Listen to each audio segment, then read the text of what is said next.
They spend so much time with our students, and they should be well compensated for their Paying them job. fairly, nobody in the world will disagree with you. I mean, the question is, if teaching is a noble profession, if teaching is an important profession, should we be paying them salaries commensurate with the value of the work that they are doing? So I'm asking you a simple question. Would you recommend to states, as the leader of education in America, that teachers at least make $60,000 a year? I would certainly recommend to states that teachers be paid what is A Senate confirmation hearing meant to focus on education policy widened into a far bigger conversation about poverty, inequality, and what schools can realistically be expected to fix on their own. Senator Bernie Sanders confronted Education Secretary nominee Linda McMahon with a question many educators have asked for decades. Can you talk about education without talking about the economic reality children bring with them into the classroom? If you want reporting that goes beyond the clip and actually explains what's at stake, make sure you subscribe to the channel right now. With that, I yield to Senator Sanders. Thank you, Mr. Chairman. When we talk about education, we're looking at it in a vacuum. We're talking about the struggles that low-income kids are having, and that's true.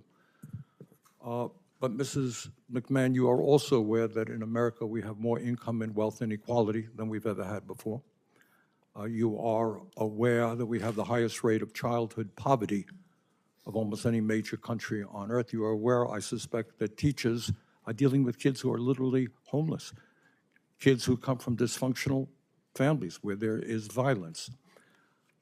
Does it concern you in America that we are living in a society where the people on top are doing phenomenally well, while 60% of Americans are living paycheck to paycheck? And how do you think that impacts our educational system? Thank you very much, Senator, for that question. First of all, let me say that I believe that teaching is one of the most noble professions that we have in our country, and we have so many good, dedicated teachers to help our students. I do think that we are trapping students often in low-performing schools, and that's why the president has such a strong policy towards school choice. But you will agree, I don't mean to interrupt you, but you will agree that you can't just look at education. The truth is that middle class, upper middle class public schools in America generally do pretty well. But if you are homeless, if you were a homeless person and you had kids, the odds of your kids doing pretty well are not good. I'm just asking you, what do you think about the massive level of income and wealth inequality, the fact that we have the highest rate of childhood poverty? Is that something you think you might want to pay attention to? Well, certainly, Senator, I do believe that we want to make sure that every child in our country has the opportunity to have equal access to a quality education. And the Department of Education really is not setting economic policy in the country. Well, we should focus on educating our children, and we should focus on it at the local level. let me ask you this. You mentioned correctly that we have many great teachers in America, right? Yes. If you as a businesswoman wanted to attract the best and the brightest, would you be starting them off after they leave school, maybe $50,000, $60,000 in debt with salaries of $35,000 or $40,000? Or would you say, we respect, you talked about teaching being the noblest profession. I agree with you. Would you agree with me, support my legislation that says no teacher in America should earn at least $60,000 a year? Well, certainly the pay to teachers is up to the states where those teachers reside. I do believe we should pay our teachers fairly. They spend so much time with our students, and they should be well compensated for their job. Paying them fairly, nobody in the world will disagree with you. I mean, the question is, if teaching is a noble profession, if teaching is an important profession, you know, should we be paying them salaries commensurate with the value that of the work that they are doing? So I'm asking you a simple question. Would you recommend to states, as the leader of education in America, that teachers at least make $60,000 a year? I would certainly recommend to states that teachers be paid what is commensurate with the kinds of jobs that are part of their states. Not all states have the same living costs. Not all states have the same ability to pay teachers. But to attract really good teachers and to keep them, we should definitely pay them commensurate with the job performance that they are undertaking. Millions of young people, low-income people, are finding it very difficult to afford to go to college, and they're leaving school $50,000, $100,000, $200,000 in debt. Pell Grant program provides assistance to over 7 million low-income young people in this country.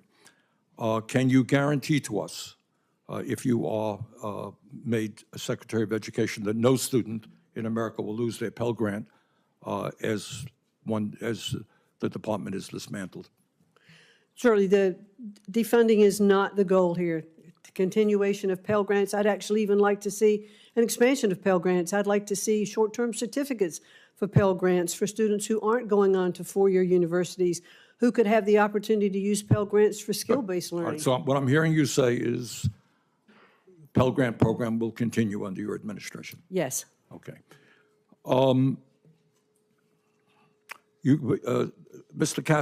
Senator Cassidy asked you an important question, and that is, do you agree, and let me just once again get your feelings on this, that if there is a movement to abolish the Department of Education, it has to go through the United States Congress? Yes, it is set up by the United States Congress, and we work with Congress. It clearly cannot be shut down without it. Good. Thank you. Senator. Sanders began by rejecting the idea that education exists in a vacuum. He pointed out that the struggles of low-income students cannot be separated from the broader economic conditions in which they live.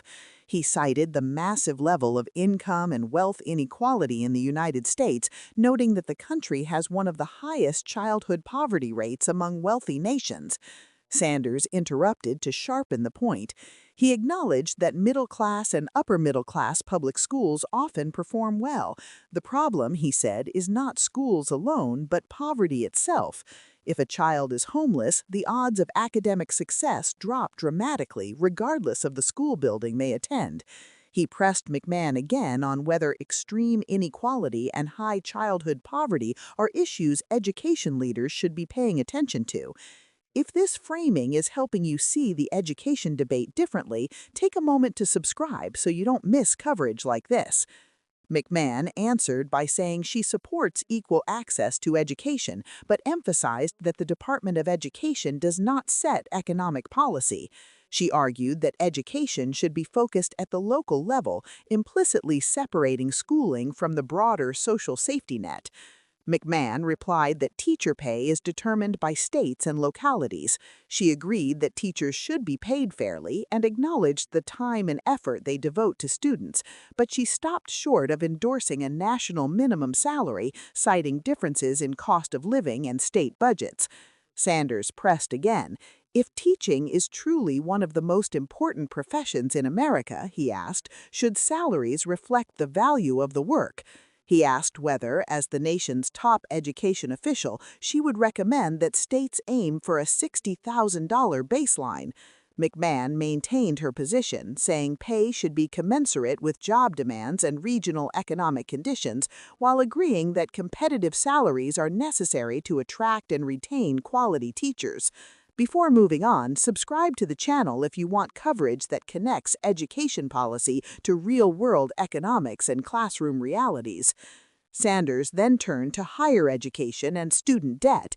He noted that millions of low-income students are struggling to afford college and are graduating with debt ranging from $50,000 to well over $100,000. He highlighted the Pell Grant program, which provides aid to more than 7 million low-income students each year. Sanders asked a direct and urgent question. If the Department of Education is dismantled, can students be guaranteed they will not lose their Pell Grants? McMahon responded clearly that defunding Pell Grants is not the goal. She said the program would continue and even suggested expanding Pell eligibility to cover short-term certificate programs and skills-based training, not just four-year degrees. Sanders sought clarification, repeating back what he heard. Pell Grants will continue under your leadership. McMahon confirmed that they would. Sanders closed by returning to the structural question underlying the entire hearing. He referenced an earlier exchange in which McMahon acknowledged that abolishing the Department of Education would require an act of Congress. He asked her to confirm again that the department cannot be eliminated unilaterally by the executive branch. McMahon agreed. The Department of Education was created by Congress and cannot be shut down without congressional approval. That final exchange underscored what this hearing was really about, not just one nominee or one administration, but a fundamental debate over what role the federal government should play in ensuring educational opportunity, economic mobility, and fairness in a deeply unequal society.